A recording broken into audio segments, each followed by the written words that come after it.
Not real cousins. I repeated, my coffee mug frozen halfway to my lips as I stared at my mother-in-law's latest Facebook post.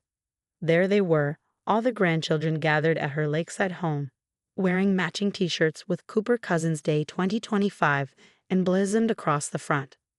All the grandchildren except mine. My name is Olivia Cooper, and at 34, I never expected to be explaining to my children why they weren't real enough to be included in family events. I married James 5 years ago, bringing my 2 children, Emma, 12, and Lucas, 9, into what I thought would be a loving extended family. James had always been wonderful with them, treating them as his own, but his mother, Eleanor, was a different story. "Mom, what are in the pictures?" Emma asked, peering over my shoulder at my phone. Her voice trembled slightly, though she tried to hide it. "Aunt Sarah's kids are there, and even baby Tommy." I set down my coffee, trying to keep my anger in check. There must be some mistake, sweetheart. Let me call Grandma Eleanor and find out what happened. But I already knew. This wasn't the first time Eleanor had pulled something like this. Last Christmas, she had forgotten to get Emma and Lucas presents while lavishing gifts on their cousins. At Easter, she had organized an egg hunt while we were accidentally given the wrong time to arrive. Eleanor answered on the third ring, her voice syrupy sweet. "Olivia, dear, what a lovely surprise." "Eleanor, I'm looking at the photos from today's cousin gathering.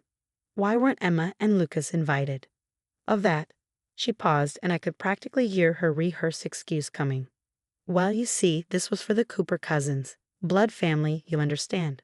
I didn't want Emma and Lucas to feel out of place." My hand tightened around the phone. "They're part of this family, Eleanor. James is their father now." "Stepfather," she corrected quickly. "And while that's nice, it's not the same thing. I wanted a special day for my real grandchildren to connect with their heritage. Surely you understand." Before I could respond, I heard Emma's bedroom door slam upstairs. Lucas stood in the kitchen doorway, his comic book clutched tightly to his chest, eyes wide with hurt.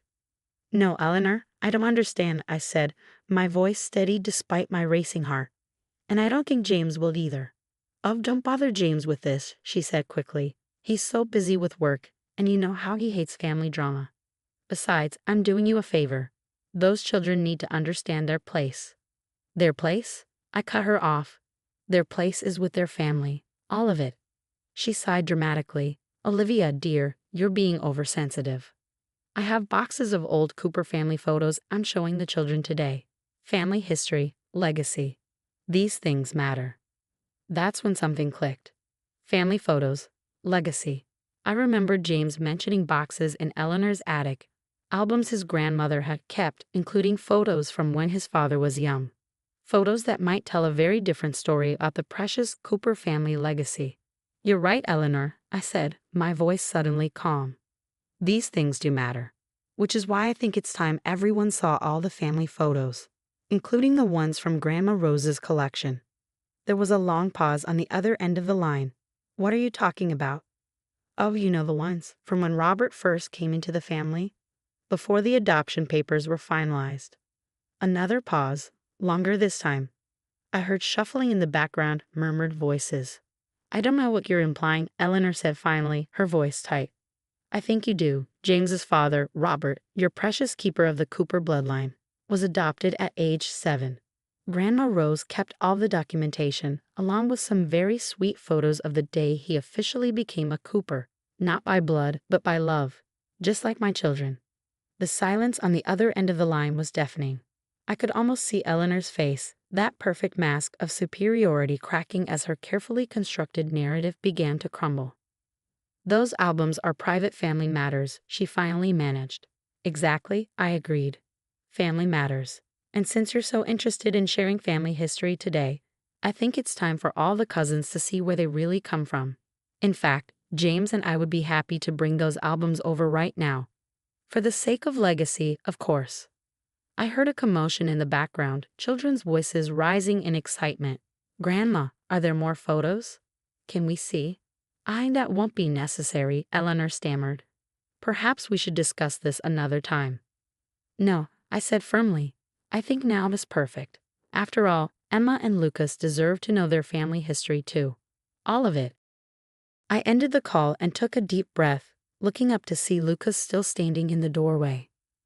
"Mom," he asked quietly, "are we going to Grandma's house?" I held out my arms, and he came running into them.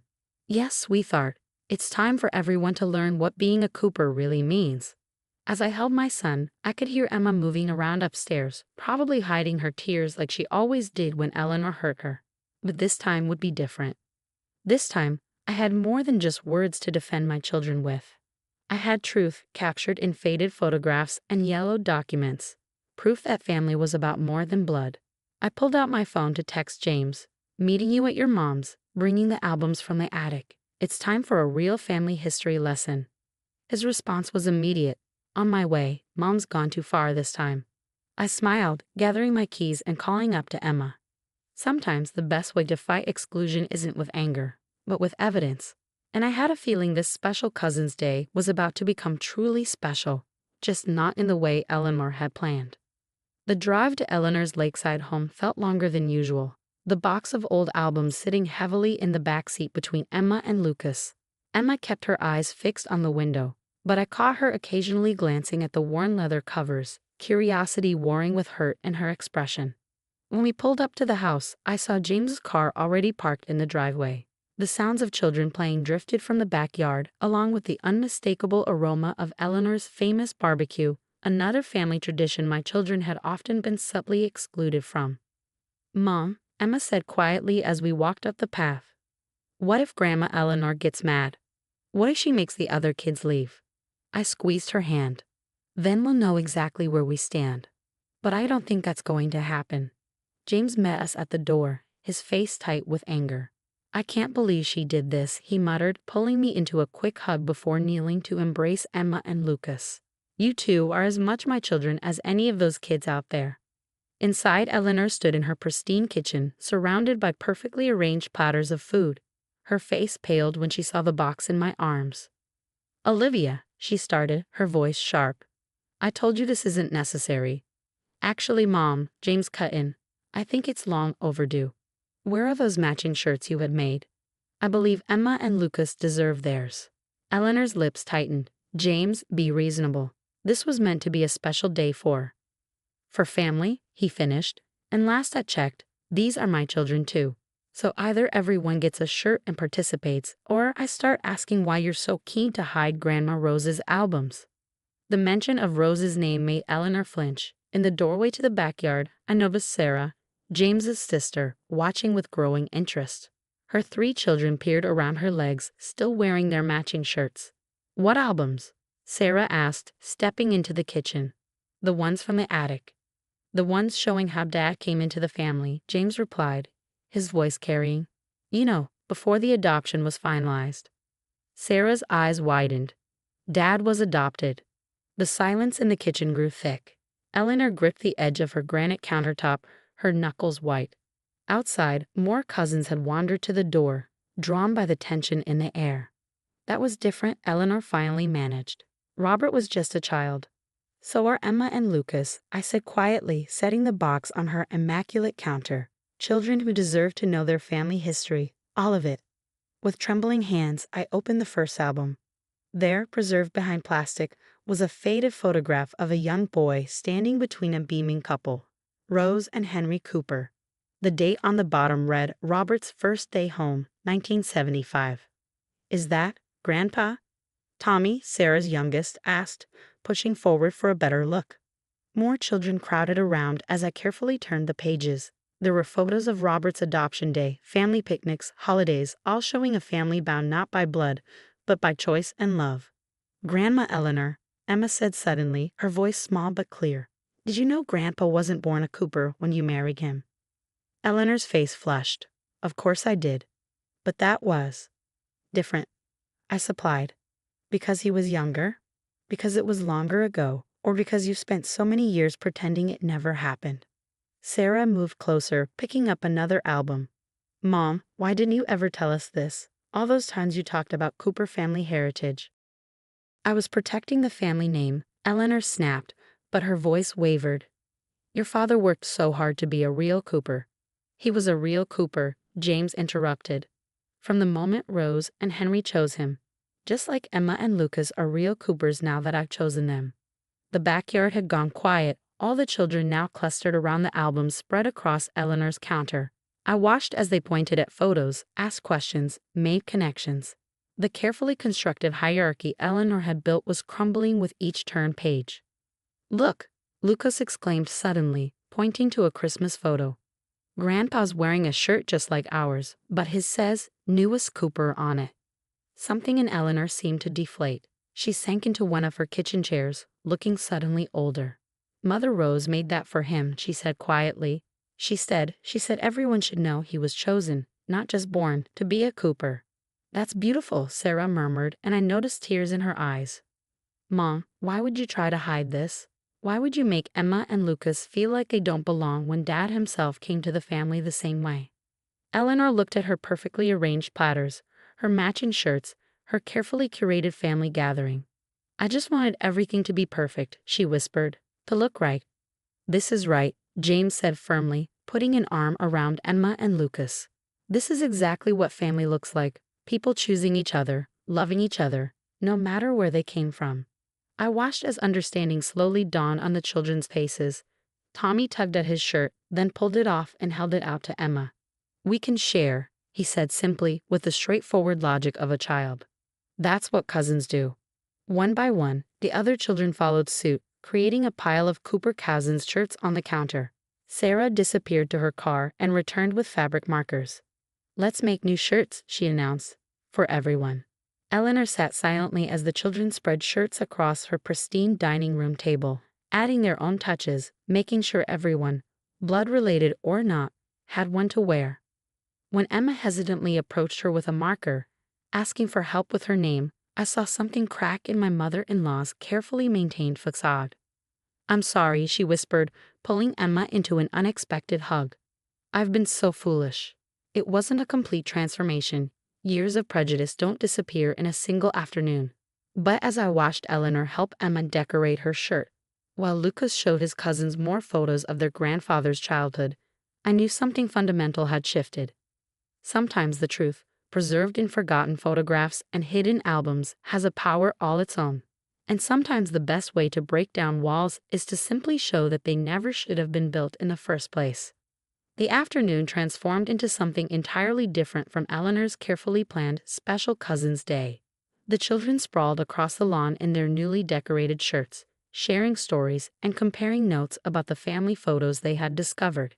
Even Eleanor seemed lighter somehow, as if letting go of her carefully guarded secret had lifted a weight from her shoulders. I found her in the kitchen later, carefully wrapping leftover food while staring at a photo of young Robert with his adoptive parents. Her hands trembled slightly as she handled the image. "He was so happy that day," she said softly, not turning around. "Robert talked about it often when we were first married, how Rose and Henry chose him, how they made him feel special rather than different." She paused, her shoulders sagging. "Somewhere along the way, I forgot that lesson. I became so focused on maintaining this image of the perfect family that I became everything Rose warned me against." "It's not too late to change," I said quietly, moving to help her with the containers. "Emma and Lucas still have years ahead of them, years where they could know their grandmother's love." Eleanor wiped at her eyes quickly. "I've made such a mess of things, haven't I? All this time preaching about family legacy, when the real Cooper legacy was about love and acceptance all along." Outside, we could hear Emma's laugh mixing with her cousins' voices. It was a sound I hadn't heard at family gatherings before. Free, uninhibited, without the underlying tension of trying to fit in. "You know," Eleanor continued, her voice thoughtful, "Rose kept a journal. She wrote about Robert's adoption, about how some family members resisted at first, questioning whether he could ever be a real Cooper." She shook her head. "I've become exactly what she fought against." Just then, Lucas burst into the kitchen, his new shirt proudly displaying not just his name but drawings from all of his cousins. "Grandma Eleanor, Tommy says we can have a sleepover next weekend. Can we, please?" I watched Eleanor's face soften as she looked at my son, her grandson, practically bouncing with excitement. I think that would be wonderful," she said, her voice catching slightly. "We could go through more of the old albums. I'm sure there are stories about your grandfather that you'd love to hear." Lucas's face lit up, and he rushed back outside to tell Tommy. Eleanor turned to me, her eyes glistening. I'd like to make this right, Olivia. Not just today, but moving forward. These children. All of them. They deserve better than my prejudice. James appeared in the doorway, holding another album we hadn't opened yet. Mom, look what I found, he said, setting it on the counter. Rose's wedding album, including the pages about when she married Henry's father, her stepfather, who raised her after her own dad passed away. Eleanor's hand flew to her mouth. What? Seems the Cooper family tradition of choosing love over blood goes back even further than we thought, James said with a gentle smile. Rose wasn't Henry's biological mother, but that didn't make their family any less real. The revelation seemed to hit Eleanor like a physical blow. She sank into a kitchen chair, staring at the album. All this time, she whispered. All these years of pushing for pure family lines, and I didn't even know. Sarah joined us, carrying empty plates from the yard. Mom, the kids want to make this a monthly thing, Cooper Cousins Day. But they want to do it right this time, everyone included, no exceptions. Eleanor nodded, tears flowing freely now. Yes, she said firmly. Yes, that's exactly what we'll do. And I'd like to start some new traditions too. Something to honor what Rose started. Over the next hour, as the sun began to set over the lake, we all sat together planning.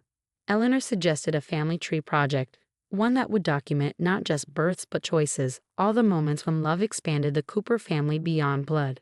The children contributed ideas for activities and outings, no longer constrained by artificial divisions. As we were packing up to leave, Eleanor disappeared upstairs and returned with a small wrapped package. Emma, Lucas, she called softly. I have something for you.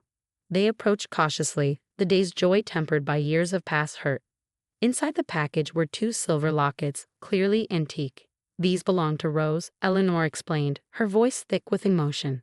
She gave them to me when Robert and I married, saying they should be passed down to the children who needed a special reminder that they were chosen for this family. She fastened them around my children's necks with trembling fingers. I should have given these to you years ago. Emma touched her locket gently, opening it to find a tiny space for photos. Can we put today's picture in it? She asked. The one with all the cousins. Of course, sweetheart, Eleanor replied, pulling both children into a tight hug. And many more to come. As we drove home that evening, Emma and Lucas chatted excitedly about the sleepover plans while James followed in his car behind us. The box of albums sat in our trunk. Eleanor had insisted we take them home, saying it was time these stories were shared openly. Mom, Emma said suddenly, her voice serious. Do you think Grandma Eleanor really means it? About changing? I glanced at her in the rearview mirror, seeing Rose's locket gleaming at her throat. I think, I said carefully, that sometimes people need to be reminded of their own stories before they can open their hearts to others. And I think your Grandma Eleanor just remembered a very important part of hers. The truth was, I didn't know if Eleanor's transformation would stick, if years of prejudice could really be undone by one afternoon of revelations. But I did know that something fundamental had shifted in our family's foundation. The walls of exclusion had cracked, letting in light that couldn't easily be shut out again. Later that night, after the children were in bed, I found James looking through the albums again. You know what's funny? He said, pulling me close. All these years, Mom talked about protecting the Cooper family legacy. Today, because of you and these albums, we finally discovered what that legacy really is. I leaned into him, thinking of Emma and Lucas sleeping peacefully upstairs, their new lockets holding the promise of belonging. Sometimes the greatest family traditions aren't the ones we're born into, but the ones we choose to create together. And sometimes it takes looking back at our past to find the courage to build a better future.